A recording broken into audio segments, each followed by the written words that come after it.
الحمد للہ نحمده ونستعینه ونستغفره ونؤمن به ونتوکل علیہ ونعوذ باللہ من شرور انفسنا ومن سیئات اعمالنا من يهده الله فلا مضل له ومن يضلله فلا هادي له ونشهد أن لا إله إلا الله وحده لا شريك له ونشهد أن سيدنا ومولانا وحبيبنا محمدا عبده ورسوله الحمد لله وكفى والصلاة والسلام على رسوله المصطفى وعلى عباده الذين ارتضى ومن بهداهم اهتدى وبآثار أهل المدينة اكتفى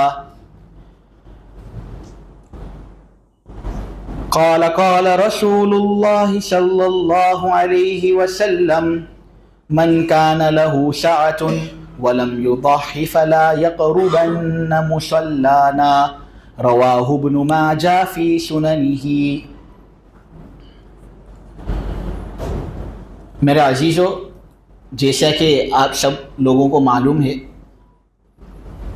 قربانی کرنا مسلمانوں پر واجب ہے۔ یعنی جو آدمی قربانی کرے گا وہ نبی پاک صلی اللہ علیہ وسلم اور اللہ تبارک و تعالیٰ کے حکم کی بجا آوری کرتا ہے، اور جو آدمی قربانی سے رکے گا اور قربانی کرے گا نہیں، یہ آدمی اللہ تبارک و تعالیٰ کی نگاہ کے اندر گنہگار آدمی ہے۔ قربانی نہ کرنے سے آدمی کو باقاعدہ گناہ ملے گا۔ دلیل اس کی نبی پاک صلی اللہ علیہ وسلم کا ارشاد ہے، جس کو میں نے ابھی خطبے کے اندر پڑھا، ابن ماجہ کی روایت ہے۔ اس کے اندر ہے کہ نبی پاک صلی اللہ علیہ وسلم نے کہا کہ جو لوگ مالدار ہیں اور مالدار ہونے کے باوجود قربانی نہیں کرتے، ہرگز ہماری عیدگاہ کے قریب بھی نہ آوے۔ ہماری خوشیوں کے اندر شریک ہونے کی کوئی ضرورت نہیں، نماز پڑھنے کی کوئی ضرورت نہیں، عید باقاعدہ منانے کی بھی کوئی ضرورت نہیں۔ اتنی سخت دھمکی نبی پاک صلی اللہ علیہ وسلم کی طرف سے ہے قربانی نہ کرنے والوں کے لیے۔ یہ دلیل ہے کہ قربانی کرنا واجب ہوگا، تبھی تو اتنی خطرناک دھمکی نبی پاک صلی اللہ علیہ وسلم نے دی۔ نے اگر دیکھنے جائے تو اس دن کا نام یوم الاضحیٰ ہے، جس کا ترجمہ ہوتا ہے قربانی کا دن۔ آپ لوگ بھی جانتے ہو، میں بھی جانتا ہوں کہ 10 ذی الحجہ کا جو دن ہوتا ہے وہ ہے قربانی کا دن۔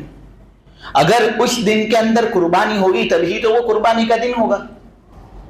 اگر کسی نے قربانی ہی نہیں کی تو پھر وہ قربانی کا دن ہوگا؟ معلوم ہوا قربانی کرنا ضروری ہے، اس لیے کہ اگر یہ واجب ہوگا تبھی تو سب قربانی کریں گے، ورنہ اگر فقط اس کو سنت کہہ دیا، مستحب کہہ دیا، مسنون کہہ دیا تو کچھ لوگ ایسے ہوں گے جو کریں گے، لیکن ایک بڑی تعداد ایسی ہوگی جو قربانی کرے گی نہیں۔ یہ ایک دوسری دلیل ہے کہ قربانی کرنا ہم پر واجب ہے، کہ یہاں پر اضافت جو ہوئی ہے وہ اختصاص پر دلالت کرتی ہے، اور اختصاص وجوب ہی سے ہوگا۔ تو سب سے پہلی بات جو آپ حضرات کے سامنے بیان ہوئی وہ یہ ہے کہ قربانی کرنا واجب ہے۔ اب سوال پیدا ہوتا ہے کہ کس پر قربانی کرنا واجب ہے؟ نمبر 1، مالدار آدمی پر قربانی کرنا واجب ہے۔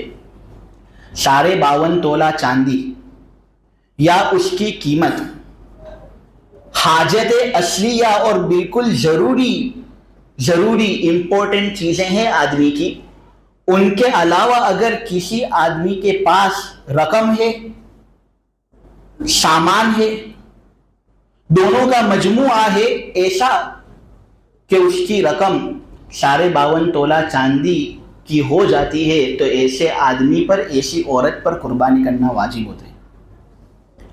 52.5 تولہ چاندی، اس کا حساب لگائیں گے تو 613 گرام چاندی ہوتا ہے۔ کسی کے پاس اپنی ضروری چیزوں کو اگر وہ سائٹ پر رکھ دے اس کے علاوہ جو رقم ہے وہ 52.5 تولہ چاندی یعنی 613 گرام چاندی کے برابر اگر وہ ہو گیا، یا الگ الگ مال ہے، کچھ رقم ہے، کچھ کیش ہے، کچھ سامان ہے، کچھ تجارتی سامان ہے، کچھ سامان اس کے علاوہ کا ہے، سب جوڑ دو، دیکھ لو اگر 613 گرام چاندی کی مقدار کے بقدر اگر وہ سب ہے یا اس سے زیادہ ہے تو ایسے آدمی اور ایسی عورت پر قربانی کرنا واجب ہے. قربانی نہیں کریں گے تو ہمیں گناہ ملے گا. دوسری شرط یہ کہ آدمی مقیم ہو، مسافر پر قربانی کرنا واجب نہیں. دیکھو شریعت بہت آسان ہے. شریعت نے خیال رکھا ہے کہ مسافر جو آدمی ہوتا ہے وہ قربانی کس طرح کرے گا. اس کے لیے بہت مشکل کام ہے. ایک تو جانور کو خریدنا، پھر اس کی حفاظت کرنا، پھر اس کو قربان کر کے اس کا گوشت وغیرہ ٹھکانے پر رکھنا، یہ مستقل مشکل کام ہے جس کو آدمی سفر کی وجہ سے کر نہیں سکتا. تو مسافر پر قربانی واجب نہیں، لیکن جو شہر کے اندر رہتا ہو ایسے آدمی پر قربانی واجب. بالغ ہو قربانی واجب، عاقل ہو، مسلمان ہو قربانی واجب. یہ سب اضحیہ اور قربانی کے شرائط ہیں. ہاں زکوٰۃ کی طرح جو مال قربانی کا ہوتا ہے اور جو مال اپنے کو چاہیے قربانی کرنے کے لیے، زکوٰۃ کی طرح اس پر سال کا گزرنا ضروری نہیں. زکوٰۃ کے اندر تو کیا مسئلہ ہوتا ہے کہ اس پر سال گزرے پھر زکوٰۃ واجب ہوتی ہے. اسی طرح وہ سامان بھی فقط تجارتی ہو، تجارتی سامان نہیں تو پھر اس میں زکوٰۃ واجب نہیں ہوتی. لیکن قربانی کا ایسا مسئلہ نہیں میرے عزیزو. اس کے اندر اگر سال نہ گزرے پھر بھی قربانی واجب. اور قربانی کے سلسلے میں بات یہ ہے کہ اگر سامان تجارتی ہو یا تجارتی نہ ہو، لیکن اگر اصلی ضرورتوں سے زائد کا مال ہے اس کا حساب لگاؤ، اور اگر وہ 613 گرام چاندی کی قیمت کا ہو جاتا ہے تو ایسے آدمی پر قربانی واجب ہے. 2 چیزیں آپ حضرات کے سامنے بیان ہوئی. پہلے تو یہ کہ یہ واجب ہے. نمبر 2 کس پر واجب ہے. نمبر 3 قربانی کا وقت کیا ہے. قربانی کا وقت 10ویں ذی الحجہ عید کا دن طلوع سے لے کر 12ویں ذی الحجہ غروب تک اس کا وقت ہے. 10ویں ذی الحجہ کا پورا دن، 11ویں ذی الحجہ کا پورا دن اور 12ویں ذی الحجہ کی جب غروب ہونے تب تک آدمی قربانی کر سکتا ہے. لیکن سب سے افضل یہ ہے کہ قربانی پہلے دن کرے. احناف کے یہاں پر اس سلسلے میں فتویٰ ہے کہ 10ویں ذی الحجہ کو اگر قربانی کر سکتا ہو تو اسی دن قربانی سے فارغ ہو جاوے. اس لیے کہ یہ خیر کا کام ہے، اچھائی والا کام ہے، اور اچھائی والے کاموں کے اندر جلدی ہو یہ اللہ کو بہت پسند ہے. اس سے جتنا ہو سکے تو آدمی جلدی جلدی قربانی ادا کر لے. کب قربانی ادا کرنی ہے؟ تو جب عید کے دن عید کی نماز پڑھنے وہ جاوے نا، عید کی نماز امام کے ساتھ پڑھ لے، خطبے سے فارغ ہو جاوے، اس کے بعد قربانی کرے. ایسا نہیں کہ فجر کی نماز پڑھ لے نہیں، عید کی نماز سے پہلے ہی قربانی کر لے نہیں. ایسی قربانی جائز اور درست نہیں. نبی پاک صلی اللہ علیہ وسلم کا ارشاد ہے، براء بن عازب رضی اللہ تعالی عنہ فرماتے ہیں کہ عید کے دن ہمارا سب سے پہلا کام یہ کہ ہم نماز پڑھیں. فجر کی نماز کے بعد بھی قربانی کرنے کی اجازت نہیں ہے. پہلے نماز پڑھنی ہے، نماز پڑھ لے نے پھر اس کے بعد ہمیں قربانی کو کرنا ہے. یہ نبی پاک صلی اللہ علیہ وسلم کا بتایا ہوا طریقہ ہے شہری لوگوں کے لیے، یعنی ہم اور تم کے لیے. 3 چیزیں بیان ہوئی. ایک یہ کہ یہ بات بتائی گئی کہ قربانی واجب ہے. کس پر واجب ہے؟ نمبر 2 میں یہ بات تمہارے سامنے واضح ہوئی. کب واجب ہے یہ بھی تمہارے سامنے بیان کر دی. اور ویسے تو قربانی کرنا فقط مالدار پر واجب ہے. مالدار کتنا ہو تو وہ میں نے تمہارے سامنے تذکرہ کر دیا، 52.5 تولہ چاندی والا تذکرہ. لیکن اگر کوئی فقیر جس پر قربانی واجب نہیں، اس نے قربانی کے دنوں میں یعنی 10ویں ذی الحجہ، 11ویں ذی الحجہ اور 12ویں ذی الحجہ، ان دنوں کے اندر قربانی کرنے کی نیت سے کوئی جانور خرید لیا، اس متعین جانور کے سلسلے میں اس فقیر پر بھی قربانی واجب ہو جاتی ہے. اس سے پہلے قربانی واجب نہیں تھی. جب جانور خرید لیا تو خرید لینے کے بعد ایسے فقیر پر بھی قربانی واجب ہوتی ہے. یہ بھی ایک مسئلہ ہے جو میں نے آپ لوگوں کے سامنے بیان کر دیا. اب تمہارے سامنے یہ بات بیان کرنی ہے کہ کون سا جانور کتنے لوگوں کی طرف سے کافی ہوتا ہے. کون سا جانور کتنے لوگوں کی طرف سے کافی ہوتا ہے. تو ایک بکرا، ایک بکری، ایک دمبا، اسی طرح گھینٹا، یہ سب جو جانور ہیں نا، یہ فقط ایک آدمی کی طرف سے کافی ہوتے ہیں. تم اگر ان کے اندر حصہ داری کرو تو شریعت اس کی اجازت نہیں دیتی، شریعت کے اندر اس کا کوئی ثبوت ہے ہی نہیں. ہاں لیکن بڑا جانور جو ہے، گائے ہو، بھینس ہو، اونٹ ہو، تو ایسا جانور اپنے اندر 7 حصوں کی صلاحیت رکھتا ہے. نبی پاک صلی اللہ علیہ وسلم کی روایت ہے، حضرت جابر بیان کرتے ہیں، مسلم کے اندر موجود ہے. خود حضرت جابر کہتے ہیں کہ ہم عید الاضحیٰ کے دن 7 لوگوں کی طرف سے گائے کی بھی قربانی کرتے تھے، 7 لوگوں کی طرف سے اونٹ کی بھی قربانی کرتے ہیں. معلوم ہوا کہ اونٹ اور گائے کی قربانی 7 لوگوں کی طرف سے ہو تو یہ جائز ہے، آدمی 7 لوگوں کی طرف سے ان کی قربانی کر سکتے ہیں. اب اگر 7 لوگ نہ ہوں بلکہ 4-5 لوگ ہی ہوں تو کیا ان کی طرف سے کافی ہے؟ ہاں ان کی طرف سے بھی کافی ہے. جب 7 تک اجازت ہے تو اس سے کم اگر حصے ہوں گے تو بدرجہ اولا جائز ہوگا. ہاں لیکن 8 لوگ، 9 لوگ، 10 لوگ تو پھر قربانی جائز نہیں ہوتی. یہ بات بھی آپ سب کے سامنے واضح ہو گئی. سب سے افضل کس جانور کی قربانی کرنا ہے میرے پیارو؟ سب سے افضل قربانی کرنا خصی بکری کی. خصی بکرا ہو اس کی قربانی کرنا سب سے زیادہ افضل ہے. بکری کی قربانی کرنے کے مقابلے میں بھی خصی جانور کی قربانی کرنا سب سے افضل ہے. اس سے ہو سکے تو خصی جانور خریدنا نبی پاک صلی اللہ علیہ وسلم کی سنت ہے. اس کے بعد کون سے جانور کا نمبر؟ اس کے بعد پھر بکری کا نمبر آتا ہے، فیمیل جانور، کیونکہ اس کا گوشت بہت لذیذ ہوتا ہے اور قربانی کے اندر ایسے جانور کی قربانی ہو جس کا گوشت بہت زیادہ لذیذ ہو، یہ مطلوب اور مقصود ہے. اس سے سب سے افضل خصی بکرا، پھر اس کے بعد بکری کی قربانی کرنا بھی بہت افضل ہے. پھر اس کے بعد آتا ہے تیسرے نمبر پر بھرواری بکرے کا نمبر.